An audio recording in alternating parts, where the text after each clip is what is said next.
on the passenger side of the engine, right next to the airbox. The solenoid is located right there. You can pull the airbox out if you need to. We're going to disconnect the connector right here. Just use a pick. There's a little lock right here. Just slide back on that lock.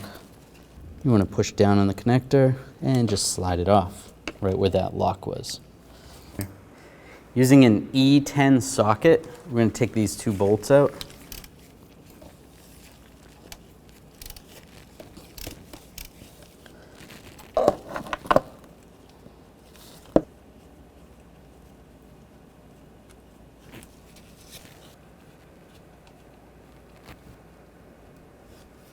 Take those bolts out and grab the valve.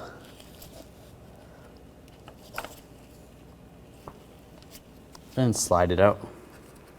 Just take a rag. You would want to clean this area up a little bit.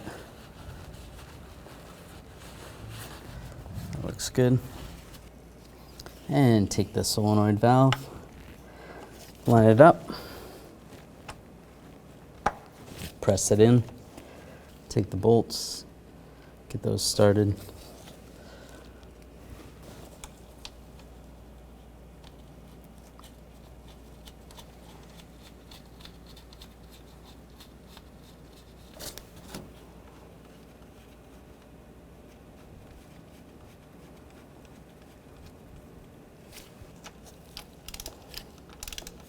And you can torque these bolts to 71 inch-pounds.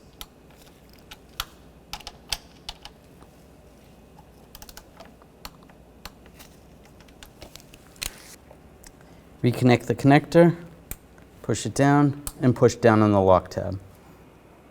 And the procedure is going to be the same for the other solenoid valve. When only the best will do, demand TRQ.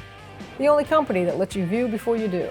TRQ is committed to offering the highest quality aftermarket auto parts that are engineered for peace of mind. Thanks for using and viewing with TRQ.